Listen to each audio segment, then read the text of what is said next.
Paper is a wonderful material. Since its invention, paper has been a vehicle for education and an essential tool for communicating our thoughts, ideas, dreams, and beliefs. Paper is associated with images of education, access to written information, and a better quality of life.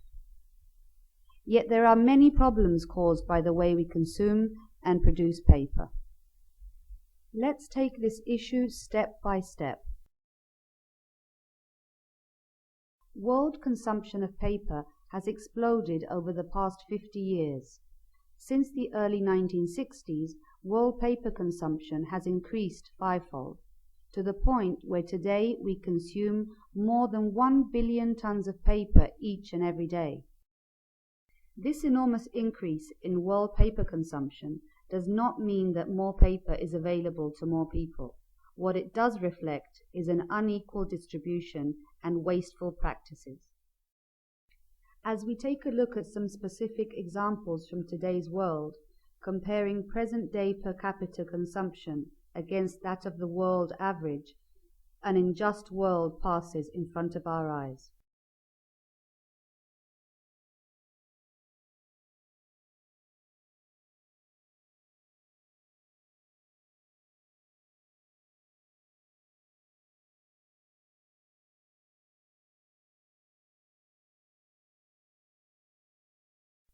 Wasteful paper consumption is growing at an alarming rate, while for the majority of the world's population, paper is a scarce luxury.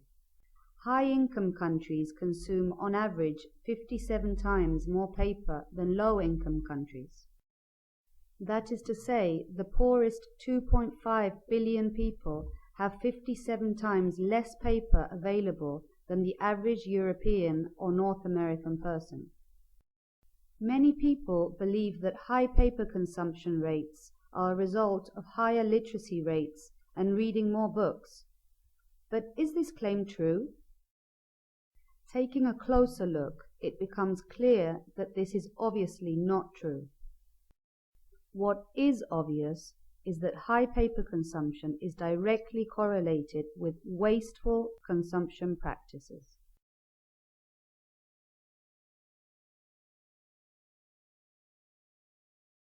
Only 1/3 of paper production is used for writing and printing. Most of it is used for advertising. The US Postal Service sends out 20 billion product catalogs annually. That is a little over 3 catalogs for every man, woman, and child in the world. In addition, it sends over 90 billion unrequested junk mail items each year. Almost half of all paper produced is used for packaging. The global packaging industry is worth over $400 billion and has a projected annual growth rate of 3.5%. Paper makes up almost half of all materials used in packaging. To increase their profits even further, companies are constantly looking for new ways of using paper, for milk cartons, food packaging, kitchen towels, cardboard furniture, coffee cups, and so on. But where does all this paper come from? Throughout history, paper has been produced from various vegetable fibers, but today wood has become the dominant primary material for producing paper. This has meant the disappearance of a diversity of raw materials and technological processes previously in use. The pulp and paper industry. This industry is among the world's largest generators of air and water pollutants, waste products, and the gases that cause climate change. It is also one of the largest users of raw materials, ranking first in the industrial consumption of fresh water and fifth in industrial energy use globally. It is also the third industrial greenhouse gas emitter. Documented health risks to humans associated with pulp mills include cancer, lung disease, reproductive and hormone problems, heart disease, immune system damage, and skin diseases, among others. Poisonous leakages into water bodies and the air are frequent in pulp mill operations throughout the world, whether in Finland, Chile, Indonesia, or Brazil. The pulp industry is increasingly moving its operations to the south as a number of conditions in these countries allow for large corporate profits. Fastwood monoculture tree plantations have played a major role in the sharp increase in paper consumption over the past 50 years. But what are fastwood monoculture tree plantations? They are vast areas of land covered with a single alien tree species, planted uniformly and managed intensively with the sole objective of maximizing wood biomass production. These plantations are developed as monoculture tree crops supported by a technological package, including mechanization, chemical fertilization, and the use of agrotoxics. Large-scale monoculture tree plantations cause serious social, environmental, and economic impacts for local populations and ecosystems. The experience is the same country after country in the South. Land is appropriated by large, often foreign, corporate landowners. Eviction in the rural population follows, and an extensive transformation of the landscape begins. Native ecosystems are replaced with green deserts. Local animals and plants disappear in the planted areas.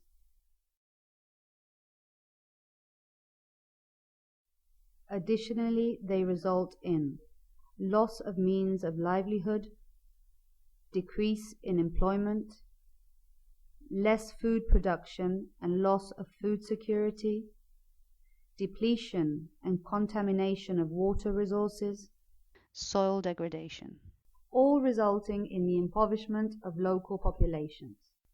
Fastwood plantations have expanded rapidly since the 1970s in Brazil, Chile, Argentina, Uruguay, Colombia, Ecuador, Malaysia, Thailand, Indonesia, Cambodia, South Africa, Congo, Swaziland, and others. The pulp and paper industry is moving to the south because access to vast areas of fertile land is cheap. State subsidies and support are generous. Climate and soil conditions allow trees to grow very rapidly, nearly 10 times faster than in northern countries. Labor costs are low. Loose environmental regulations, all resulting in greater profits for multinational corporations at the expense of people and ecosystems. The uncontrolled expansion of monoculture tree plantations and the lands of peoples and ecosystems of the South and the destructive impacts have given rise to resistance movements. Local communities, rural workers, indigenous peoples, and other civil society actors around the world are fighting to defend their rights to land, food, and a healthy living environment. Many of these resistance movements are being heavily repressed by the private armies of paper corporations and the national governments that host and support them. Thousands of people, men, women, and children, have been harassed, beaten, imprisoned, and even killed defending their rights.